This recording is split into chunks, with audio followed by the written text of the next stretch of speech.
Hello and welcome back to Kim Reads as we continue with Misery. Chapter 34. He nearly fainted in the grip of the great terror he had ever known. A terror that was filled with deep and unmanning guilt. He suddenly remembered the only incident in his life that came remotely close to this one in its depth and emotional quality. He had been 12. It was summer vacation. His father working, his mother gone to spend the day in Boston with Mrs. Casbrack from across the street. He had seen a pack of her cigarettes and had lit one of them. He smoked it enthusiastically, feeling both sick and fine, feeling the way he imagined robbers must feel when they stick up banks. Halfway through the cigarette, the room filled with smoke, he had heard her open the front door. "Polly, it's me. I forgot my purse." He had begun to wave madly at the smoke, knowing it would do no good, knowing he would be caught, knowing he would be spanked. It would be more than spanking this time. He remembered the dream he'd had during one of his grayouts. Annie cocking the shotgun's twin triggers and saying, "If you want your freedom so badly, Paul, I'd be happy to grant it to you." The sound of the engine began to drop as the approaching car slowed down. It was her. Paul settled hands he could barely feel on the wheels and rolled the car toward the hallway, sparing one last glance at the eccentric penguin on the blocks of ice. Was it in the same place I'd been? He couldn't tell. He would have to have hope. He rolled down the hall toward the bedroom, gaining speed. He hoped to shoot right through, but his aim was a little off. Only a little, but the fit was so tight that the little was enough. The wheelchair thumped against right side. "Did you chip a paint?"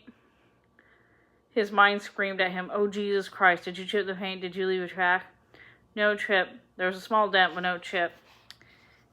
Thank God. He backed and filed frantically, trying to figure out the navigate fineness of the door's tight fit.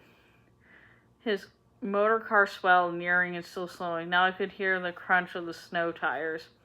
Easy does it. He rolled forward, and then the hubs of the wheels stuck solid against the sides of the bedroom door. He pushed harder, knowing it wasn't going to do any good. He was stuck in the doorway like a cork in a wine bottle, unable to go either way. He gave it one final heave, the muscles in his arms quivering like overturned violin strings, and the wheelchair passed through the same low squealing noise. The Cherokee turned in the driveway. "She'll have packages," his mind gibbered. "The typewriter paper, maybe a few other things as well. She'll be careful coming up the walk because of the ice. You're in here now. The worst is over. There's still time." He rolled over farther in the room, then turned in a clumsy semicircle. As he rolled the wheelchair parallel to the open bedroom door, he heard the Cherokee's engine shut off. He leaned over, grasped the doorknob, and tried to pull the door shut. The tongue of the lock still stuck out like still finger. Bump the jam. He pushed it with a ball of his thumb. It began to move, then stopped. Stopped dead, refusing to let the door close. He stared at it stupidly for a moment, thinking of that old Navy maxim. Whatever can go wrong, will go wrong. Please God, no more. Wasn't it enough she killed the foam? He let go of the tongue. It sprang all the way out again. He pushed it again and encountered the same obstruction. Inside the guts of the lock, he heard an odd rattling and understood. It was part of the bobby pin which had broken off. It had fallen off in some way that was keeping the lock's tongue from reacting incompletely. He heard the Cherokee's door open. He had heard her grunt as she got out. He heard the rattle of paperbacks as she gathered up her parcels. "Come on," he whispered, and began to chew the tongue gently back and forth. It went perhaps a 16th of an inch time and then stopped. He'd hear the goddamn bobby pin rattling inside there. Come on. He was crying and unaware of it, sweat and tears mingling freely on his cheeks. He was vaguely aware that he was still in great pain, despite all the dope he had swallowed. It was going to pay a high price for his little piece of work. Not so high as she'll make you pay if you can't get this goddamn door closed again, Polly. You heard the crunching, cautious footsteps as she made her way up the path. The rattling of the bags, and now the rattling of her house keys as she took them from her purse. Come on, come on, come on. The next time she pushed the tongue, there was a flat lick from the inside, and just out of the metal slid a quarter of an inch of the door. Not enough to clear the jam, but almost. Please, please, come on. He began to chivvy the tongue faster, diddling it, listening as she opened the kitchen door.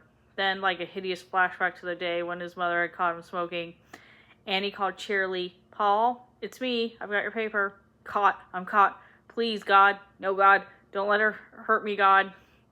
His thumb pressed convulsively tight against the tongue of the lock. There was a muffled snap as the bobby pin broke. The tongue slid all the way on the door. In the kitchen, he heard a zipper rasp as she opened her parka. He closed the bedroom door. The click of the latch. Did she hear that? Must have heard that. Sounded as loud as a track starter's gun. He backed the wheelchair up toward the window. He was still backing and filing as her footsteps came down on the hallway. I've got your paper, Paul. Are you awake? Never in time, she'll hear. He gave the guide a final wrench and rolled the wheelchair into place inside the window just as her key rattled in the door. It won't work, the bobby pin, and she'll be suspicious. But then a piece of alien metal must have fallen all the way to the bottom of the lock, because her key worked perfectly. He sat in his chair, eyes half closed, hoping madly they had forgotten the chair where it had been, or at least close enough where she wouldn't notice. Hoping that she wouldn't take his sweat-drenched face and quivering body as a reaction to missing his medication. Hoping most of all he hadn't left track. It was as the door swung open that he looked down and saw the look for the interval of trash with such agonized concentration he had ordered a whole Buffalo Run. The boxes of Novril were still in his lap. Chapter 35. She had 2 packages of paper, and she held one up in each hand, smiling. Just what you're asked for, isn't it? Triad Modern. 2 reams here. And I have 2 more in the kitchen, just in case, so you see. So, she broke off, frowning and looking at him. You're dripping with sweat, and your color is very hectic. She said, what have you been doing? Although it said the panicky little voice of his lesser self was squealing again, he was caught in his might as well give up, might as well confess and hope for her mercy. He managed to meet her suspicious gaze with ironic wariness. I think you know what I've been doing, he said. I've been suffering. From the click of her skirt, she took a Kleenex and wiped his brow. The Kleenex came away wet. She smiled at him with that terrible, bogus maternity. Has it been very bad? Yes, it has. Now can I? I told you about making me mad. Live and learn, isn't that what they say? Well, if you live, I guess you'll learn. Can I have my pills now? In a minute, she said. Her eyes never left his weary face. Its waxy parlor and red rasp like blotches. First, I want to make sure there's nothing else you want.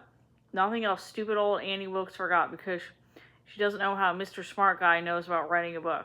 I want to make sure you don't want me to go back in town and get you a tape recorder or maybe a special pair of writing slippers or something like that.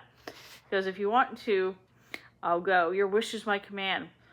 I wouldn't wait to get your pills. I'll hop right into old Bessie and go. So what do you say, Mr. Smart Guy? You all set? Yes, I'm all set, he said. Annie, please. And you won't be mad at me anymore? No, I won't make you mad anymore. Because when I get mad, I'm not really myself. Her eyes dropped. She looked down to where his hands were cupped together over a sample box of Neverroll. She looked for a very long time. Paul? She said softly. Paul, why are you holding your hands like that? He began to cry. It was guilt he cried from, and he hated that most of all. In addition to everything that this monstrous woman had done to him, she made him feel guilty as well. So she cried from guilt, also from simple childless weariness. He looked up at her, tears flowing down his cheeks, and played the absolute last card in his hand. I want my pills, he said, and I want the urinal. I held it all the time you were gone, Annie, but I can't hold it much longer. and I don't want to welt myself again. She smiled softly, radiantly, pushes tumbled hair out of his brow. You poor dear. Annie has put you through a lot, hasn't she? Too much. Mean old Annie. I'll get it right away. And I'm going to stop there. Thanks for listening.